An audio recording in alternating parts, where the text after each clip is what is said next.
আমি নবনীতা চৌধুরী। বিরোধী দলের শীর্ষস্থানীয় নেতাদের গ্রেফতারের প্রতিবাদে বিএনপির ৩৬ ঘণ্টা হরতাল চলছে। গতকালও ছিল হেফাজতে ইসলামের হরতাল। আগামী বৃহস্পতিবার হরতাল ডেকেছে ছাত্র শিবির। এর আগে গত শনিবার হরতাল করেছে সামাজিক সাংস্কৃতিক কিছু সংগঠন। রোববার ছাড়া এ সপ্তাহের প্রতিটি দিনই হরতালের দিন। একদিকে হেফাজতের ১৩ দফা দাবি ও হরতাল অবরোধের মতো কর্মসূচি, অন্যদিকে যুদ্ধাপরাধের বিচার ও জামাত শিবির নিষিদ্ধের দাবিতে আন্দোলন। আরেকদিকে সারা দেশে জামাত শিবিরের নাশকতা, সহিংসতা। এই পরিস্থিতিতে রাজনীতি পর্যবেক্ষক, ব্যবসায়ী, নাগরিক সমাজ, সাধারণ মানুষ সবাই সংলাপের কথা বলছেন। কিন্তু আমরা দেখছি সংলাপের তেমন কোনো উদ্যোগ নেই, বরং সহিংসতা, গ্রেফতার, হরতাল ইত্যাদি নানামুখী সংকট জনগণকে উৎকণ্ঠার মধ্যে ফেলছে প্রতিদিন। বিশেষ করে তরুণ রাজনীতিবিদ এবং রাজনীতি বিশ্লেষকরা এই পরিস্থিতিকে কিভাবে দেখছেন তা নিয়েই আজ কথা বলবো আমরা ৭১ মঞ্চে। শুরুতেই পরিচয় করিয়ে দিই আমাদের আজকের অতিথিদের সঙ্গে।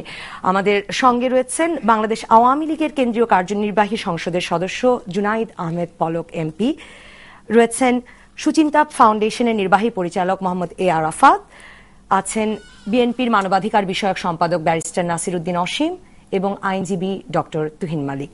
স্বাগত আপনাদের সবাইকে। আমরা এবার দেখি আলোচনা শুরু করি। আলোচনার কথা বলছেন সবাই, কিন্তু আলোচনার কোনো প্রকৃত উদ্যোগ না দেখিয়ে, আলোচনার কোনো প্রকৃত উদ্যোগ না নিয়ে বিরোধী দলের নেতাদের একের পর এক গ্রেফতার। রাজনৈতিক প্রক্রিয়া, সরকার, দেশ কার জন্য ভালো হচ্ছে?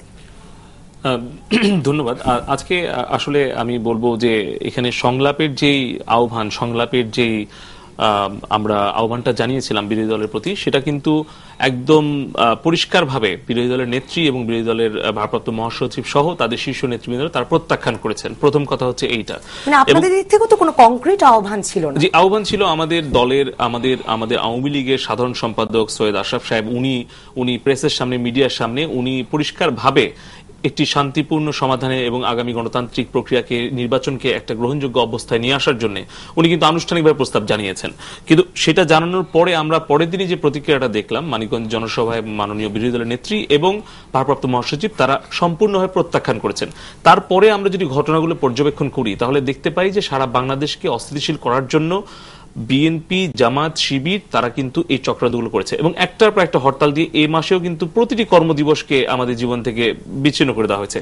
এখানে বিষয়টা হচ্ছে যে আজকে আমরা যেটা লক্ষ্য করছি, আগামী নির্বাচনকে কেন্দ্র করে কিন্তু বিরোধী দলের রাজনীতি পরিচালিত হচ্ছে না।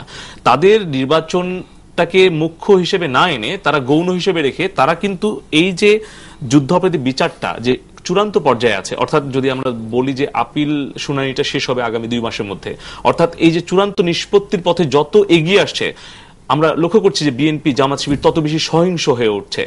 আজকে যদি রাজনীতি অথবা গণতান্ত্রিক প্রক্রিয়া কিংবা নির্বাচন, সরকার জামাতকে দমনের চেয়ে বেশি আগ্রহী প্রধান বিরোধী দল বিএনপিকে দমন। আসলে বিএনপি, জামাত বা কোন রাজনৈতিক দলকে দমন করা বর্তমান সরকারের কোনো লক্ষ্য নয়।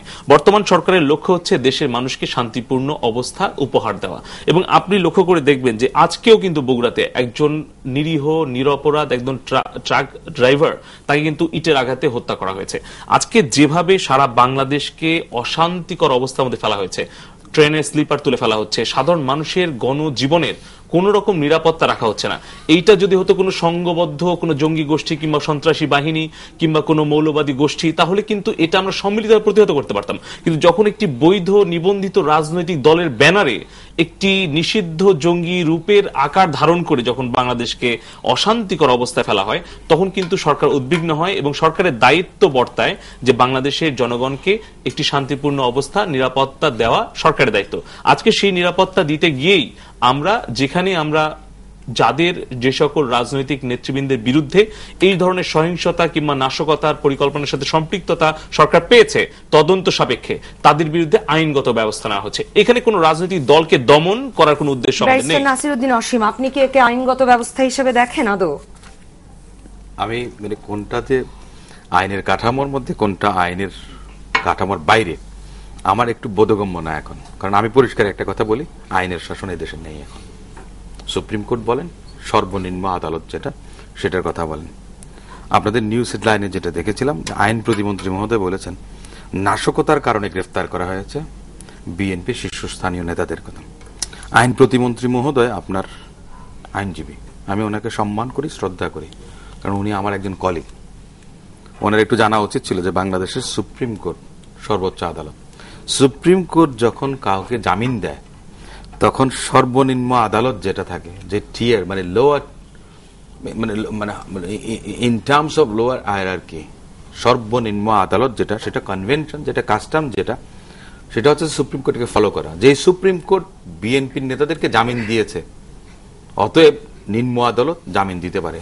এখন যদি কোনো প্রসঙ্গ উনি তোলেন যে চার্জশিট হয়ে গেছে, দ্রুত বিচার আইনে মানে আপনার কি বলে চার্জশিট দেওয়া হয়েছে, দ্রুত বিচার আইনে মামলা, আপনার জামিন দেওয়া যাবে না, এটা বোগাস কথা। এটা জাতিকে বিভ্রান্ত করা হবে। পরিষ্কার একটা জিনিস আছে যে কোন আইন বাংলাদেশে একজন ম্যাজিস্ট্রেটকে ডিবার করে না at any stage of any proceedings, ট্রায়ালে আপনার জামিন না দেওয়া থেকে। ম্যাজিস্ট্রেট জামিন দিতে পারেন, ম্যাজিস্ট্রেটের সে ক্ষমতা আছে। কথাটা হচ্ছে যে বিচার বিভাগ, আমি যেটা বলেছি যে রুল অফ ল নেই, বিচার বিভাগ স্বাধীন নামে। মাজদার হোসেন মামলাটা আমাদের কাছে একটা হিস্ট্রি। আপনার মাজদার হোসেন মামলা যদি নিম্ন আদালতের বিচারকরা ধারণ করতে পারতেন বুকে সাহস নিয়ে যে আমি স্বাধীন, বিচার বিভাগ স্বাধীন, ওটা বড় কথা না, বিচারকরা স্বাধীন কিনা। আহমেদ পলক এমপি যেটা বলতে চাইছিলেন যে একটা নাশকতা, সহিংসতা চলছে, আমি বলছি, এবং তার ভাষায় যে একটা জামাত বিএনপি একসাথে নাশকতা দমনের জন্য গ্রেফতার করতে আমি আসছি এদেরকে কোন মামলা করা হয়েছে গ্রেফতার, তাদের জামিন নাকচ করা হয়েছে কোন মামলায়? পুরনো মামলাগুলোতে, যেগুলোতে ওনারা উচ্চতর আদালত থেকে জামিন পেয়েছেন। মির্জা ফখরুল ইসলাম আলমগীর সহ বিএনপির সিনিয়র নেতারা গ্রেফতার হয়েছেন বা তাদের জামিন বাতিল হয়েছে গত পরশুদিন। আর নতুন করে যদি নাশকতার কথা বলেন উনি, ধরে নিলাম বিএনপি করেছে, সেটা গতকাল থেকে বা গতকালের আগের দিন থেকে আমি ধরে নিলাম, তাহলে আপনার মির্জা ফখরুল ইসলাম আলমগীররা এবং বিএনপির অন্যান্য শীর্ষস্থানীয় নেতারা জেলখানায় থাকা অবস্থায় নিশ্চয়ই কোনো নাশকতা করেননি। যদি সেটাই সত্যি হয়ে থাকে তাহলে তাদেরকে কারাগারে পাঠানোর কোনো প্রয়োজন ছিল না। মূল কথাটা কিন্তু সে জায়গাতে না। মূল কথাটা হচ্ছে যে প্রথম কথাটা যে আপনি যে আদি পাপ, অ্যাডাম এন্ড ইভ অ্যাপেল যখন খেয়ে ফেলেছেন, স্বর্গ থেকে আপনি নিক্ষিপ্ত হয়েছেন। আদিপাপটা কোনটা? আদিপাপ যেটা সেই আপনার অ্যাডাম এন্ড ইভ, আমি বলছি আদিপাপটা হলো 15th অ্যামেন্ডমেন্ট। যখন সুপ্রিম কোর্ট থেকে বলা হলো অন্তত 2 মেয়াদের জন্য তত্ত্বাবধায়ক সরকার নির্বাচন, আপনার তত্ত্বাবধায়ক সরকারের অধীনে নির্বাচন হতে পারে, এবং সেটার কিন্তু পূর্ণাঙ্গ রায়ের অপেক্ষা করেন নাই আপনারা আমাদের বাংলাদেশের সংসদ। ওনারা আপনার 15th অ্যামেন্ডমেন্ট করলেন, অ্যামেন্ডমেন্ট করে নির্দলীয় তত্ত্বাবধায়ক সরকারটা আপনার ওনারা রিপিল করে দিলেন। এখন আমার কথাটা হচ্ছে যে সেই যে আমি আদিপাপটা কোথায় বলছি, সংসদ আদিপাপ করেছে আমি তা বলছি না, আগে একজন করেছিলেন, অ্যাডাম ইভ আপনার অ্যাপেল খেয়ে ফেলেছিলেন বারণ সত্ত্বেও। বাংলাদেশে কোনো বারণ ছিল না, কোনো কিছু ছিল না।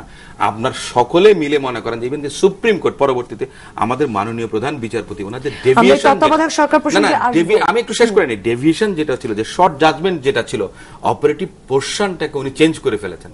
বাংলাদেশ না পৃথিবীর কোন দেশের ইতিহাসে এটা সম্ভব না। আপনার জাস্টিস, চিফ জাস্টিস ছিলেন এই পাকিস্তান আপনার এইতে, জাস্টিস কর্নেলিয়াস বলেছিলেন যে আপনি যেদিন থেকে রিটায়ার করেছেন সেদিন থেকে আর আপনি বিচারপতি না, আপনি কোন জাজমেন্টে সই করতে পারবেন না। জাস্টিস করতে পারেন না লিখেছেন, এবং সেটার কোনো আইনি বাধা আছে এরকম কোনো, নিঃসন্দেহে আইন বহির্ভূত, এবং পৃথিবীর অনেকগুলো দেশে নজির দেয়া, যেভাবে এবং সেটা থেকে কিন্তু আজকে রাজনীতিবিদদের গ্রেফতার করা হচ্ছে, একের পর এক এই গ্রেফতার করা হচ্ছে, ছেড়ে দেওয়া হচ্ছে, আবার গ্রেফতার করা হচ্ছে, যেভাবে চলছে।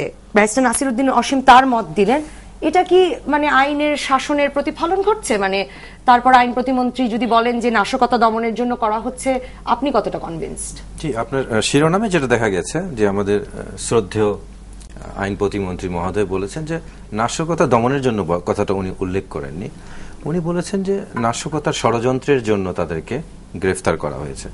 তো একটা ষড়যন্ত্রের আভাস উনি পেয়েছেন। যে দেখেন একটা conspiracy in terms of penal sanction, নাশকতা নাশকতা একই শাস্তি না, আমি ভুল বলেছিলাম, উনি আমাকে ঠিক করেছেন। ষড়যন্ত্র তো হচ্ছে যে একটা বড় জিনিস, অনেকদিন ধরে ঘটে থাকা একটা বিষয়। এই ষড়যন্ত্রের মধ্যে অনেকগুলো কম্পোনেন্ট উনি নাও করতে পারেন। এখন দেখেন এই রাজনীতির প্রক্রিয়ার মধ্যে যদি আপনি রাজনৈতিক আন্দোলনের মধ্যে যদি কোনো নাশকতার ষড়যন্ত্রের অস্তিত্ব খুঁজে পান, এবং সেটা যদি দমন করতে হলে বিরোধী দলের নাম্বার 1 কে বাদ দিয়ে সবাইকে যদি একেবারে জেলে পুরে রাখতে হয়, তাহলে পদ্মা সেতুর ষড়যন্ত্রের যেখানে কানাডা থেকে প্রমাণিত হয়ে গেছে, সেখানে আবুলকে বাঁচানোর জন্য এই ষড়যন্ত্রের কোনো অস্তিত্ব আমরা খুঁজে পেলাম না। এখানে মামলার আইনের শাসনেরটা পাওয়া যায়নি। আমি সেই দিকে রাজনীতিতে যাচ্ছি না। আপনি যেটা বলেছেন আইনের শাসনের, দেখেন শুধু আমরা আইনের শাসনকে কেন বারবার গাল দিচ্ছি। আমি একটা জিনিস, নবনীতা আপনিও তো আমাদের ল ডিপার্টমেন্টের স্টুডেন্ট ছিলেন, ল পড়েছেন, যে আমরা সবসময় বলি যে আমাদের মুক্তিযুদ্ধ হয়েছে, সংবিধান হয়েছে, গণতন্ত্রের সুফলটা আমরা পাবো মুক্তিযুদ্ধের মাধ্যমে, গণতন্ত্রের মাধ্যমে। এই গণতন্ত্রের সুফলটা কি? আজ পর্যন্ত কি আমরা 42 বছরে এই সুফলটা পেয়েছি? সুফলটা যারা পেয়েছেন তারাই কিন্তু এই ঘরগুলাতে নিয়ে যাচ্ছেন কিংবা তারা যাচ্ছেন। জনগণ কিন্তু এই সুফলগুলা পায়নি। তার প্রধান কারণগুলোই হচ্ছে, আজকে বিচার ব্যবস্থার কথা বলছেন, এই কাঠামোটা কিন্তু ধ্বংস হয়ে গেছে। বিচার বিভাগ থেকে সাধারণ মানুষের যে প্রত্যাশাটা ছিল, গণতন্ত্রের সুফলটা যেটা ছিল, সেটা কিন্তু নিয়ন্ত্রিত হচ্ছে নিম্ন আদালতে, একেবারেই নষ্ট হয়ে গেছে। যার ফলশ্রুতিতে সুপ্রিম কোর্টের আদেশ, যেখানে জামিন দেওয়া হয়েছে, সেখানে তো নিম্ন আদালত কলমও খোঁচাতে পারে না। সেখানে কিন্তু নিম্ন আদালত, এবং শুধু তাই না, এই জামিন যাতে উচ্চ আদালতে না নিতে পারে তার সার্টিফাইড কপি কিন্তু ধরে রাখার ব্যবস্থাপনা আমাদের জাজ সাহেবরাই নিচে থেকে করছেন, যে কোনো সার্টিফাইড কপি দিচ্ছে না। এই নতুন নতুন কাহিনী তারা তৈরি করছেন। দ্বিতীয়ত আছেন রাষ্ট্রের অন্য অর্গান, সংসদ। আপনি আইন বিভাগ বলছেন, যে বিচার বিভাগ, তো আমি বলেছি আইন বিভাগে দেখেন সংসদে তো কেউ যায়ই না। সংসদ বলে যে একটা বিষয় রয়েছে, এটার কিন্তু সুফল আমরা কখনো পাইনি। নির্বাহীতে আসেন, নির্বাহীরা দুটা সেট, বিএনপির সেট, আওয়ামী লীগের সেট। বিএনপি যখন আসবে আওয়ামী লীগের লোকরা ওএসডি, আওয়ামী লীগ যখন আসবে বিএনপির লোকরা ওএসডি। এবং নির্বাহী চাকরের মতো দলের ক্যাডারের চেয়ে বেশি, তারা সরকারের চেয়ে বেশি অতি উৎসাহে বিরোধী দলকে নিধনের জন্য জনগণের সেবা করে। তো আপনি রাষ্ট্রের প্রত্যেকটা অর্গানকে কিন্তু আমরা ভেঙে ফেলেছি। এখানে শুধু আপনি আইনের শাসন আর সুপ্রিম কোর্টকে কিংবা লোয়ার কোর্টকে দোষ দিলে হবে না। মোহাম্মদ আরাফাত, এই বিরোধী দলের একের পর এক নেতাকে গ্রেফতার করাকে আপনি কি নাশকতার ষড়যন্ত্রের মানে দমনে এক রকমের আইনের শাসনের প্রয়োগ দেখছেন, নাকি আইনের শাসন ধ্বংস করার পদ্ধতি হিসেবে দেখছেন? একটা জিনিস একটু প্রথমে বলে রাখি, যে আমি কোনোভাবেই মানে রাজনৈতিক প্রতিপক্ষকে দমন পীড়নের পক্ষে নই, কোনোভাবেই রাজনৈতিক প্রতিপক্ষ বা রাজনৈতিক নেতা নেত্রীদের গ্রেফতারের পক্ষে নই, তার বিপক্ষে। এবং সবসময় আমার এই অবস্থান ছিল। এবং বিপক্ষ রাজনৈতিক শক্তি, বিরোধী দলের নেতা নেত্রীদের গ্রেফতারের ব্যাপারে আমি সবসময় সমালোচনা এবং কন্ডেম করে এসেছি, এবং আজকেও করছি। But at the same time একই সাথে আমি যেটা বলতে চাই, যে সহিংসতা যেটা আমরা দেখছি, যেটা হচ্ছে গত 6 মাস ধরে, স্পেশালি যেটা একটা ডিফারেন্ট ম্যাগনিটিউডে পৌঁছে গেছে, এই যে যুদ্ধাপরাধের বিচারের রায়টি যখন আসলো, স্পেশালি সাইদির ক্ষেত্রে যে রায়টি আসলো, তারপর থেকে আমরা জাতি প্রত্যক্ষ করছে কোন জায়গায় সহিংসতা চলে গেছে। এটা তো বাস্তব, সহিংসতা যে হচ্ছে এটা তো বাস্তব, আমরা দেখছি। সহিংসতা কমবে না, আমি সেটা বলছি না, কিন্তু সহিংসতা যেটা হচ্ছে এটা তো বাস্তব। তাহলে সহিংসতা যে হচ্ছে, কেন হচ্ছে, কোথায় হচ্ছে, কে করছে, কারা করছে? কিছু লোকজন তো আছে, এটা তো আমরা হয়তো স্পেসিফিকলি বলে দিতে পারছি না, প্রমাণ সাপেক্ষ। এখন কারা সহিংসতা করতে চায়, কাদের লাভ হবে এখানে? আপনি সিম্পলি দেখেন, কিছু জিনিস আসলে একটু আগে থেকে বলা প্রয়োজন, নাহলে এটার এই ফ্লোটা হারিয়ে যাবে। আজকে তত্ত্বাবধায়ক সরকারের যে বিষয়টি, এটি নিয়ে কিন্তু সত্যিকার অর্থে একটি সংলাপ এবং আলাপ আলোচনার মাধ্যমে একটি ক্রেডিবল ইলেকশন করা, যেটা হচ্ছে সবার উদ্দেশ্য।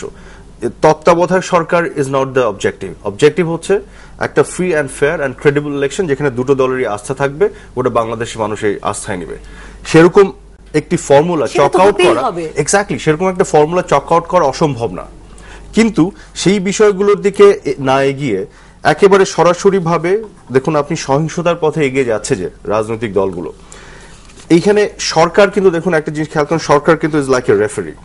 যদিও একটি পলিটিক্যাল পার্টি তার পলিটিক্যাল আইডিওলজি নিয়ে সরকারে থাকে, কাজে সরকারের সে কিন্তু একটা ম্যানিফেস্টো দিয়ে এসছে, ডেমোক্রেটিক্যালি ইলেক্টেড হয়ে, কাজে তার চিন্তা ভাবনার বহিঃপ্রকাশ ঘটবে। বাট একই সাথে অনেক কিছুই কিন্তু তাকে নিরপেক্ষ এবং রেফারি জায়গা থেকে করতে হয়। এখন যে সহিংসতা হচ্ছে আপনার জামাত শিবিরের পক্ষ থেকে এবং তাদের পৃষ্ঠপোষকের পক্ষ থেকে, সেই জায়গায় দাঁড়িয়ে সরকারের যে রাজনৈতিক দল আছে তাকে কি মোকাবেলা করবে অন্য কোনো সহিংসতা দিয়ে, নাকি সেটাকে আপনি মোকাবেলা করবেন আইন দিয়ে? মানে সহিংসতার বিপরীতে আপনি কি সহিংসতাকে আনবেন, না সহিংসতার বিপরীতে আপনি আইন আনবেন এবং ধৈর্য? ডক্টর তুহিন মালিক, সংক্ষেপে ডক্টর তুহিন মালিক যেরকমটা বলছিলেন, যে একদম শীর্ষ নেতাকে বাদ দিয়ে প্রায় সব নেতাকে গ্রেফতার করে ফেলা, তখন কি সেটা শুধু আইন দিয়ে দমন হচ্ছে? আমি অ্যাজ আই সেড, যে আমি বললাম যে অন প্রিন্সিপল আমি রাজনৈতিক প্রতিপক্ষকে গ্রেফতারের পক্ষে নই, but at the same time আমার কথা হচ্ছে যে রাস্তায় যে সহিংসতা হচ্ছে, রেল লাইনের স্লিপার উপরে ফেলা থেকে শুরু করে পুলিশ হত্যাকাণ্ড থেকে শুরু করে বাচ্চা শিশুর গায়ে বোম ফেলা থেকে শুরু করে, আপনার কি ধারণা ওই যে পিকেটাররা, ওই যে রাস্তার যে লোকগুলি ওরাই করছে? তার পেছনে কেউ কোনো অর্গানাইজ ফোর্স নাই, তার পিছনে কোনো প্ল্যানিং নাই, কোনো ফান্ড নাই, সেই ফান্ডকে সোর্স করার ব্যাপার নাই, এর পিছন থেকে একটা বৃহত্তর ম্যানেজমেন্ট নাই, তার পিছন থেকে এই যে জিনিসগুলো আছে, প্ল্যানিং আছে, অর্গানাইজিং আছে, লিডিং আছে, কন্ট্রোলিং আছে, সব আছে, মানে ব্যবস্থাপনার সব এলিমেন্ট এখানে আছে। সেই জায়গাগুলি কাদের দ্বারা হচ্ছে? এখানে কোনো মাস্টার মাইন্ড নাই, তো এরা কারা হতে পারে? কারণ এটাকে আপনাকে যদি কন্টেইন করতে হয়। আমি জনাব, আমি আওয়ামী লীগের যে এমপি আছেন আমার শ্রদ্ধাভাজন, ওনার কাছে আমার একটা প্রশ্নটা হচ্ছে যে উনি মনে করেন যে এই মুহূর্তে ওনার কিংবা ওনার দলের অর্থাৎ আওয়ামী লীগের কাছে কোনটা বেশি জরুরি, যে যুদ্ধ অপরাধী সমাপ্ত করাটা জরুরি, নাকি ওনাদেরকে পরবর্তীতে ক্ষমতায় যেতে হবে সেটা জরুরি? ধন্যবাদ আপনাকে প্রশ্নের জন্য। জুনায়েদ আহমেদ পলক, মানে যুদ্ধাপরাধের বিচারের ইস্যুকে নির্বাচনী ইস্যু বানিয়ে কি আপনারা ক্ষমতায় যেতে চান? মানে যুদ্ধাপরাধের বিচারকে কি একরকম ঝুলিয়ে রাখতে চাচ্ছেন কিনা, মানে এই ধরনের একটা মতবাদ তো আছেই দর্শক। ধন্যবাদ। খুলনা থেকে যিনি সম্মানিত দর্শক কাশিম সাহেব আর কি প্রশ্নটা করেছেন, আমি যদি বুঝতে ভুল না করি উনি বলছেন যে আসলে যুদ্ধাপরাধের বিচারটাকে সমাপ্ত করাটাই আমাদের মূল উদ্দেশ্য, নাকি আগামী নির্বাচনে জনসমর্থনটা পাওয়াটা আমাদের বেশি জরুরি। আমি বলতে চাই যে একটা রাজনৈতিক দলের কিন্তু নিজস্ব কিছু নীতি, আদর্শ এবং প্রতিশ্রুতি থাকে, আর যেই দলটি নির্বাচনের মাধ্যমে সরকার পরিচালনার দায়িত্ব পায় তার কিছু দায়িত্ব বর্তায় যে নির্বাচনের পূর্বে যে প্রতিশ্রুতিগুলি দেওয়া হয়েছিল দেশের জনগণকে, যার ভিত্তিতে জনসমর্থনটা সেই দল পেয়েছে, ক্ষমতা থাকা সেই মেয়াদে সেই প্রতিশ্রুতিগুলো পূরণ করা। আমাদের একটি অন্যতম একটি প্রতিশ্রুতি ছিল যুদ্ধ অপরাধের দায়ে যারা মানে অভিযুক্ত তাদেরকে বিচারের কাঠগড়ায় এনে তাদের বিচার করা। আমরা সেইটাই করছি এবং সেটি আমরা নির্বাচনের পূর্বে ঘোষণা দিয়েছিলাম, যেই ঘোষণার ফলে যেই ইশতেহারে আমাদেরকে জনগণ সমর্থন দিয়েছে।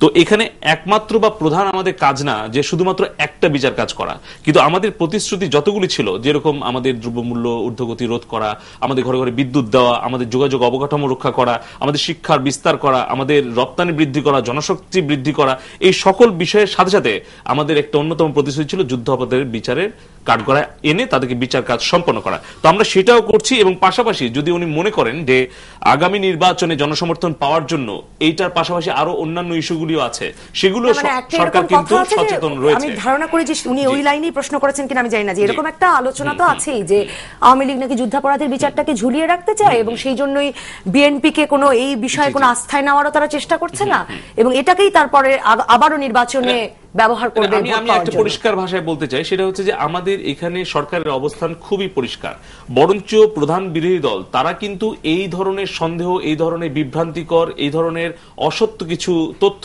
দেশবাসীর মধ্যে ছড়িয়ে দিয়ে সরকারকে বিতর্কিত করার চেষ্টা করছেন বারবার। যখন কাদের মোল্লার ফাঁসি হলো না, যখন যাবজ্জীবন হলো আইনের কাঠগড়ার মধ্যে, আইনের প্রক্রিয়ার মধ্যে দিয়ে, তখন বিএনপি আমাদের দিকে প্রশ্ন তুললো, আঙুল তুললো যে আমরা জামাতের সাথে কোনো অনৈতিক ভাবে কোনো গোপন সমঝোতা হয়েছে কিনা। ঠিক যখন আবার এটার জন্য আইন সংশোধন হলো এবং গণজাগরণ মঞ্চ তৈরি হলো, দেশের তরুণ প্রজন্ম রাস্তায় নেমে আসলো, তাদের দাবির প্রেক্ষিতে সরকার যখন প্রয়োজন মনে করলো এবং এই যুদ্ধ অপরাধীদেরকে চূড়ান্ত রায়টি নিশ্চিত করার জন্য সরকার যখন সহযোগিতা প্রদান করতে থাকলো, তখন কিন্তু বিএনপি জামাত ইসলামকে মাঠে নামালো, তাদেরকে দিয়ে পুলিশকে হত্যা করলো, সারা দেশের 20,000 গাছ কাটলো, তারা সারা দেশে স্কুল, প্রাইমারি স্কুলের শিক্ষার্থীদের প্রতি হামলা করলো। সেটাও যখন ব্যর্থ হলো, যখন সরকার কঠোর হাতে এই সকল যুদ্ধ অপরাধীদের পক্ষের যারা আছে জামাত শিবিরকে প্রতিহত করলো, তখন তারা আবার নতুন একটা ব্যানার নিয়ে হেফাজতে ইসলামকে নিয়ে আসলো। তাদের যে পরিকল্পনা, তাদের যে একটার পর একটা সরকারের বিরুদ্ধে তাদের যে ষড়যন্ত্র এবং রাষ্ট্রের বিরুদ্ধে যে ষড়যন্ত্র, সেটাকে কিন্তু সরকার অত্যন্ত ধৈর্যের সাথে এবং নমনীয়তার সাথে মোকাবেলা করছে। এখন আমাদের প্রশ্নটা হচ্ছে, আজকে আমরা লক্ষ্য করছি যে বিরোধী দল যখন একটার পর একটা রাজনৈতিক ইস্যুগুলিতে বারবার জনসমর্থন হারাচ্ছে, তখন তারা একটা পর একটা ধর্মীয় উস্কানি দিয়ে দেশে একটা সহিংস একটা দাঙ্গা বাঁধানোর চেষ্টা করছে। এটি কিন্তু তাদের নতুন নয়। তারা 75 পরবর্তী সময় থেকে যখন নির্বাচন হয়েছে তখনই আওয়ামী লীগের বিরুদ্ধে তারা বলেছে আওয়ামী লীগকে নৌকায় ভোট দিলে বাংলাদেশে মুসলমান থাকবে না, বাংলাদেশে মুসলিম থাকবে না। আমি যদি একটু আপনাকে একটা প্রশ্ন করি, জামাতের এই যে ব্যাপক সহিংসতার কথা বলছেন, এই ব্যাপক সহিংসতার কোনো সমালোচনা যখন বিএনপি করে না এবং হেফাজতে ইসলামকেও মঞ্চে গিয়ে সমর্থন দেয়, এক দফা আন্দোলনের নামে জামাতের সঙ্গে, আপনি কি মনে করেন কৌশলগত কারণ থাকে সরকারের আপনাদেরকে গ্রেফতার করার, মানে বিএনপি নেতাদের গ্রেফতার করার? কৌশলগত কোনো বিষয় আছে কি নাই সেটা এই মুহূর্তে আর মুখ্য বা গৌণ নয়। বাংলাদেশে, কারণ এই সরকার কোনো কিছুর তোয়াক্কা করে না। ফ্যাসিস্ট একটা গভর্নমেন্ট যখন আপনার গণতান্ত্রিকভাবে নির্বাচিত হতে পারে, কিন্তু যখন এটা ফ্যাসিস্ট গভর্নমেন্টের শেপ নেয় তখন কিন্তু অনেকগুলো ফ্রন্ট খুলে বসে। পলক ভাই একটু আগে অনেকগুলো কথা বলেছেন, যুদ্ধাপরাধের বিচার, বিএনপি স্পষ্ট করেছে যুদ্ধাপরাধের বিচার আমরা চাই, ন্যায় বিচার চাই, স্বচ্ছভাবে পরিষ্কার কথা, এর মধ্যে কোনো আপনার ইফস এন্ড বাট নেই।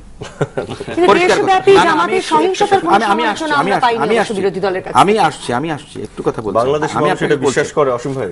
বাংলাদেশে না কে বিশ্বাস করলো না করলো, আপনি তো এই কথাটা এখন না, এটা তো আপনি দেখবেন ভোটের ক্ষেত্রে। আপনি এখন আমি একটু ফিনিশ করে, মুক্তি চাই হলো কখন?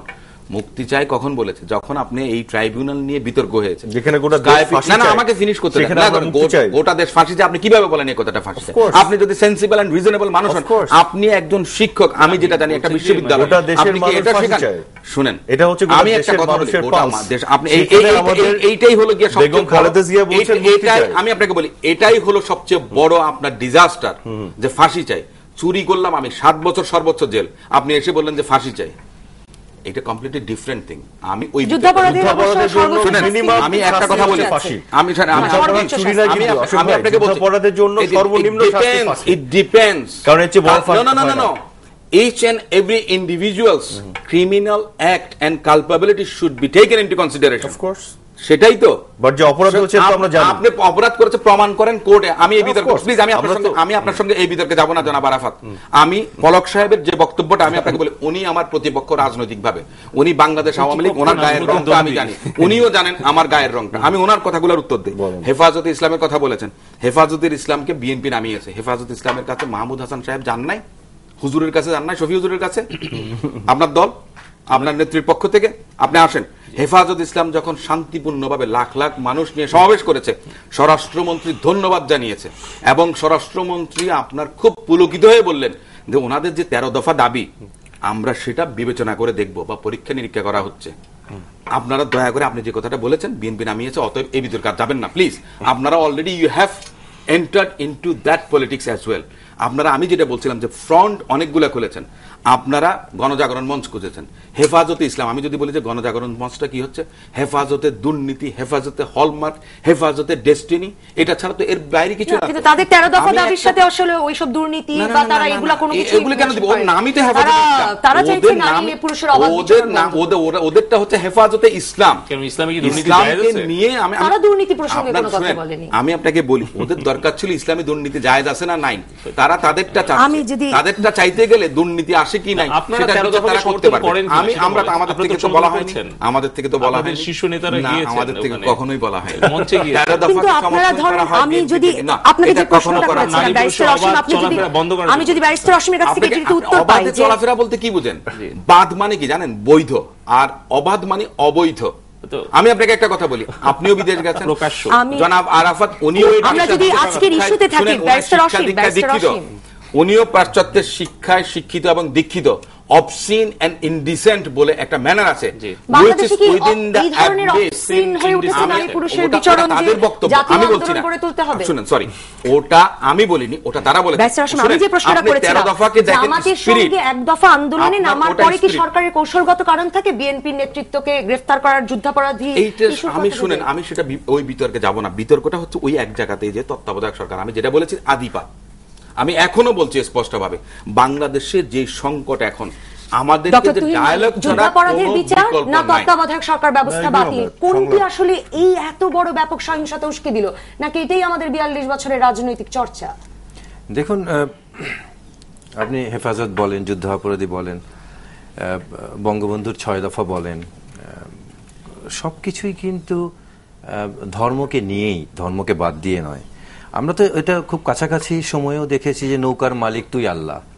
বঙ্গবন্ধুর ভাষণেরও 7 মার্চে শেষ কথাটাই হচ্ছে ইনশাআল্লাহ, মুক্ত করে ছাড়বো ইনশাআল্লাহ। উনি ফেরত আসার পরে বলেছিলেন যে আমি বাঙালি, আমি মুসলমান। এবং যখন ওয়াইসিতে বামরা কিন্তু প্রচন্ড বাধা দিয়েছিল বঙ্গবন্ধুকে না যাওয়ার জন্য, উনি তখন বললেন যে আমি কারো মাখানো তামাক খাই না।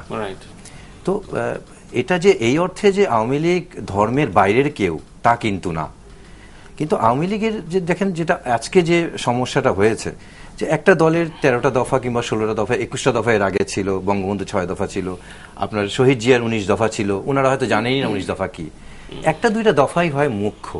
এখানে যে আন্দোলনটা তৈরি হয়েছে সেটা ছিল যে মহানবী সাল্লাল্লাহু আলাইহি ওয়াসাল্লামের বিরুদ্ধে যে সমস্ত কটূক্তি করা হচ্ছে তার জন্য সর্বোচ্চ শাস্তি দরকার। দেখেন আমাদের তথ্যে একটা সমস্যা, আমি বললাম না যে 3টে পার্ট আমাদের সরকারের, 3টে স্তম্ভ ধ্বংস হয়ে গেছে। চতুর্থ স্তম্ভ যেটা হচ্ছে আমাদের সুশীল সমাজ এবং মিডিয়া, সেটাও কিন্তু একেবারে দলীয়করণ হয়ে গেছে, এক একটা এক এক রকম। আমি এখন তথ্য জানার অধিকার কিন্তু আমার শেষ, এখন আমি সত্য জানার অধিকার চাচ্ছি, তথ্যের জায়গায় সত্যটাও পাচ্ছি না। কালকেই কিন্তু পরশুদিন মাননীয় প্রধানমন্ত্রী বিবিসির সাথে যে সাক্ষাৎকার দিয়েছেন, অনেক বড় বড় হেডিং এসছে, কিন্তু ওনার আসল কথাটা কিন্তু অনেক জায়গায় আসলো না। উনি কিন্তু সাক্ষাৎকারে স্পষ্ট বলেছেন যে আমি নিজেও মুসলমান, আমি একজন ধর্মবিনী মুসলমান, আমি চাই না, আমি এটা বরদাস্ত করব না যে কেউ আমার নবীর বিরুদ্ধে কুৎসা রটনা করবে। সেটা নিয়ে তো কোনো বিতর্ক না, আমি যেটা বলছি যে আওয়ামী লীগের অবস্থানও কিন্তু যে এই ধর্মের বিরুদ্ধে যারা কটূক্তি করছে তাদেরকে সর্বোচ্চ শাস্তি দেওয়া, এবং তাদের নির্বাচনী ম্যানিফেস্টোর অন্যতম ছিল যে কোরআন সুন্নাহর, আমি বলছি কোরআন সুন্নাহর বিরুদ্ধে কোন আইন তারা করবে না, এটাও তাদের নির্বাচনী অঙ্গীকারে ছিল, ইশতেহারে ছিল, এবং এগুলা করেই কিন্তু আওয়ামী লীগ এবং আজকে হেফাজত দেখেন এটা নিয়ে কারো কোনো বিতর্ক নাই, বিতর্ক নেই, কিন্তু এই জায়গাটা বাংলাদেশ সংখ্যাগরিষ্ঠ বাঙালি এবং সংখ্যাগরিষ্ঠ মুসলমানের দেশ, এটা নিয়ে তো কোনো বিতর্ক নেই। এই বিতর্কটা কোথায়? বিতর্কটা হচ্ছে এই বিচারটা আমি পাবো কিনা।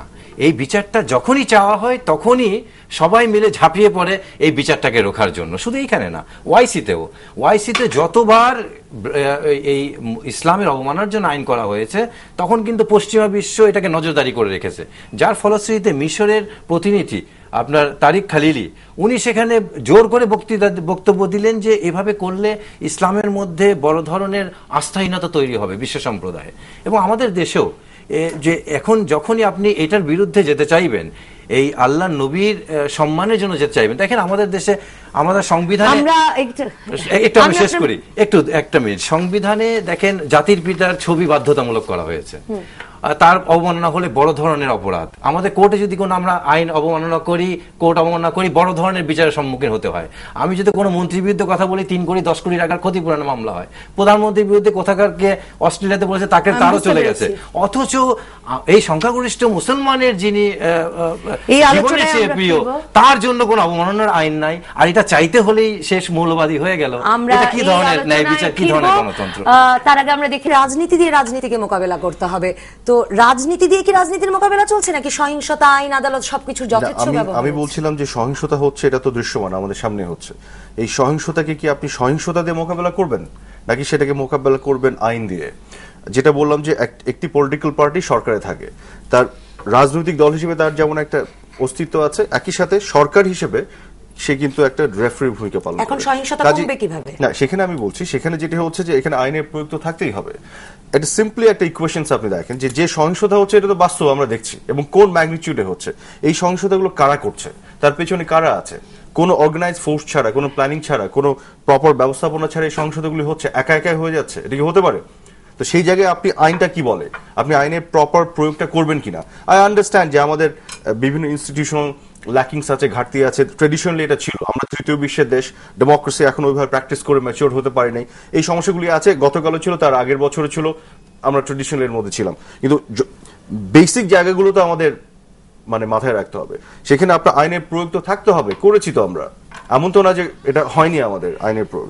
তো সেইখানে আমি এমফাসাইজ করতে চাই যে সত্য কথাগুলি বলতে হবে। সহিংসতার সাথে যারা সম্পৃক্ত, সেখানে আইনের যথাযথ এবং শক্ত প্রয়োগের প্রয়োজন আছে। আমি কয়েকটা জিনিস আপনাকে বলি যে বিষয়গুলো উঠে এসেছে। তত্ত্বাবধায়ক সরকারের বিষয়টি আমার মনে হয় না বিরোধী দলের প্রধান দাবি এখন। আমি ওভারঅল রাজনীতি দেখে যেটা মনে হচ্ছে, এটি তাদের দাবির মধ্যেই নাই। তাদের এই যে সহিংসতা জামাতের সাথে মিলেমিশে একাকার হয়, এটা আমার একবারে ব্যক্তিগত ধারণা থেকে আমি বলছি, আপনাদের ডিসএগ্রিমেন্ট থাকতে পারে। তারা এখন যুদ্ধাপরাধীদের বাঁচানো এবং তাদেরকে নিয়ে যে রাজনীতিটা করছে, এখানে সহিংসতাই দরকার। আপনি দেখেন যে কোর্টের রায়ে যদি বাতিল হয়ে যেয়ে থাকে তত্ত্বাবধায়ক সরকার, আগের যে ফর্মুলা যেটি ছিল, আমি বলি তার বাইরে নতুন কোনো ফর্মুলা চক আউট করা ডিফিকাল্ট না। কিন্তু নির্বাচন কিন্তু তত্ত্বাবধায়ক সরকারের আওতায় হইতে হবে। সে আপনার এই যে রাজনৈতিক সরকার যেটা আছে সেটা কন্টিনিউ করে তত্ত্বাবধায়ক হোক, বা নির্বাচিতদেরকে নিয়ে তত্ত্বাবধায়ক হোক, বা আপনার নির্দলীয়দেরকে আপনি করেন, নির্দলীয়দেরকে নিয়ে কোর্টের রায়ের একটা বিষয় আছে। কিন্তু এখানে আমরা একটু সৃজনশীল হয়ে আমাদের তো এগুতে হবে। আমরা একটা দল একটা দলকে বিশ্বাস করি না, এই কথা কি সারা জীবন বলবো? আমাদের কি ইনস্টিটিউশনালাইজ করতে হবে না? ডেমোক্রেসিতে যে আমরা আসলাম, তত্ত্বাবধায়কের মতো উদ্ভট জিনিসটা আনলাম, সেখান থেকে আমরা কি ইউকে, আমেরিকাতে বা ইন্ডিয়াতে যে সিস্টেম ওখানে যাবো না? আমাকে একটু বলতে দেন। এখন এইখানে সংলাপটা করে, সংলাপ মানে কি শুধু আড্ডা দিলে তো হবে না, আপনাকে কিছু নিতে হবে, কিছু দিতে হবে, তাই তো? হ্যাং আউট করলে আমি 1 সেকেন্ড, আমার 30 সেকেন্ডস আমি এটা বলতে চাই। সেই সংলাপে আপনি কি নিবেন, কি দিবেন? এখন সংলাপে এসে যদি দাবি করা হয় যুদ্ধাপরাধে ছেড়ে দেওয়া হোক, আপনি কি সেটা অ্যাকসেপ্ট করতে পারবেন? তাহলে তো আপনার সংলাপ সফল এমনি হবে না। এখন যুদ্ধাপরাধের সঙ্গ ত্যাগ করে আপনি যদি সংলাপ করেন, একটা স্টেবল সিচুয়েশন দেশে যদি আসে, তাহলে ক্ষতিগ্রস্ত কারা হবে? যুদ্ধাপরাধীরা হবে, জামাত শিবির হবে, যারা আজকে নিষিদ্ধের দ্বার প্রান্তে দাঁড়িয়ে। কাজে সংঘাত কারা যাচ্ছে? Jamaat Shibir is the only সংগঠন যারা যাচ্ছে, এবং তাদের পৃষ্ঠপোষকরা তাদের ট্র্যাপের মধ্যে পা দিয়েছে। জুনায়েদ আহমেদ পলক, কিন্তু একটা গ্রহণযোগ্য নির্বাচনের দিকে তো সরকারকেও যেতে হবে, না হলে সাধারণ মানুষরা যেমন বলছিলেন এই আশঙ্কা তো আছেই যে তৃতীয় শক্তি আসতে পারে। যে আমি বলবো যে যে অবস্থায় সৃষ্টি হোক, এখন এই মুহূর্তে তৃতীয় কোনো শক্তি আসার কোনো সম্ভাবনা নাই। তবে আমাদের একটা বিষয় খেয়াল করতে হবে যে আমাদের দেশের সাধারণ জনগণের যেই প্রত্যাশা, সেটা হচ্ছে যে আমাদের কি সংশোধিত আকারে আসতে হবে। এবং আওয়ামী লীগ বিএনপির মধ্যে যে রাজনৈতিক সংস্কৃতি আমরা দীর্ঘদিন ধরে গড়ে তুলেছি, এবং একজন আরেকজনের প্রতিপক্ষ, যেটা অসীম ভাই বললেন যে প্রতিপক্ষ, এই শব্দটা শুনতে আমি নারাজ। প্রতিপক্ষ না হয়ে যদি আমরা প্রতিদ্বন্দ্বী হই, এবং সেটা একটা সুষম রাজনীতির ধারা আনার জন্য আমাদের প্রতিযোগিতা থাকে, এবং সেটা যদি আর কি সুষম প্রতিযোগিতা থাকে এবং অহিংস প্রতিযোগিতা, এটা ভালো হবে। এবং আমি বলবো যে আজকে দেশের জনগণের যে আবেগ অনুভূতিকে সম্মান জানিয়ে আমরা যেন দুইটা ইস্যুতে একমত হই। সেটা হচ্ছে আমরা প্রগতিশীল সমাজ চাই, অসাম্প্রদায়িক সমাজ চাই, এবং এই যুদ্ধ অপরাধীর দল জামাত শিবির বা এই ধরনের যারা ইসলাম ধর্মকে ব্যবহার করে রাজনীতি ফায়দা আনতে চায়, তাদেরকে আমাদের সব রাজনৈতিক দলকে প্রত্যাখ্যান করতে হবে। তাহলে সমাধানের পথটা অনেক সহজ হবে। একজন তরুণ রাজনীতিবিদ হিসেবে আগামী 42 বছরে এই পরস্পরকে প্রতিপক্ষ ভাবা সংস্কৃতি থেকে বেরিয়ে আসার সম্ভাবনা দেখেন? আমার স্পিরিটটা ছিল ভিন্ন রকম, যেটা ওই খুব সংক্ষেপে পলক ভাই যেটা বলেছেন যে প্রতিদ্বন্দ্বী, প্রতিপক্ষ না। ইনফ্যাক্ট আমার মিনিংটা হওয়া উচিত ছিল প্রতিদ্বন্দ্বী, প্রতিযোগিতা, যেটা প্রতিযোগিতা, প্রতিযোগী। আমি ওনার সঙ্গে সম্পূর্ণভাবে একমত। আরাফাত ভাই যেটা বলেছেন যে আপনার এই যে আইনের কাঠামোর মধ্যে আনতে হবে, বা তত্ত্বাবধায়ক সরকারের ইস্যুতে যেটা উনি বলেছিলেন যে এটা আপনার যেভাবে ছিল বলতে মানে এটা উনি বলছেন যে এটা একটা অযৌক্তিক, একটা উদ্ভট জিনিস। আসলে মানে কি সময়ের প্রেক্ষাপটে, সময়ের প্রয়োজনে, জনগণের চাহিদা, এবং সুপ্রিম কোর্ট থেকে তো বলেছিল যে বাংলাদেশের জনগণের নিরাপত্তা এবং বাংলাদেশ রাষ্ট্রের স্বার্থে আগামী 2 মেয়াদ অন্তত তত্ত্বাবধায়ক সরকার অধীনে নির্বাচন হতে পারে। এবং সেখানে বলেছে যে কোনো সাবেক প্রধান বিচারপতি কিংবা আপিল বিভাগের বিচারপতিদেরকে নিয়োগ না দেওয়াটাই শ্রেয়, কারণ এটা নিয়ে একবার বিতর্ক হয়েছে, সেই কারণে বলেছেন। আর আমি একটা জিনিস আজকে আপনাকে না, শুধু আমি জনগণের উদ্দেশ্যে একটা জিনিস বলতে চাই। ও আপনার আমাদের সুপ্রিম কোর্ট রুলসের 1988-এ 10(1) এবং 2 দুটা আপনার উপধারা আছে। সেখানে বলা আছে যে একজন বিচারপতি উনি যখন আপনার প্রথম যে জাজমেন্টটা দেবেন, পরবর্তীতে পূর্ণাঙ্গ জাজমেন্ট, আমি শেষ করে দিই, পূর্ণাঙ্গ জাজমেন্টে কোনো দাড়ি কমা সেমিকলন চেঞ্জ হতে পারবে না। শুধুমাত্র অ্যারিথমেটিক্যাল কোনো অথবা কোনো স্পেলিং মিস্টেক যদি হয় কিংবা গ্রামাটিক্যাল মিস্টেক যদি হয়, সেটা করতে পারবেন। অতএব আমি বলবো যে আপনি আইনের কথা বলেছেন, আইনের শাসন তো নাই, বাংলাদেশে আইনের শাসন নাই। সুপ্রিম কোর্টের প্রধান বিচারপতি যদি ডেভিয়েট করতে পারেন, তাহলে আইনের শাসন কখনোই সময় থাকলে ব্যাখ্যা করতাম। কোনো কিছু নেই, এখানে এক্সটেনশন হয়েছে, এটাই তো ব্যাপারটা। এক্সটেনশনটাই তো পারে না। না, এক্সটেনশন আমি রেফারেন্সটা দিয়েছি। শেষ হয়ে গেছে, এখানেই শেষ করতে হচ্ছে 71 মঞ্চে। আগামীকাল আবারও দেখা হবে রাত 8টায়।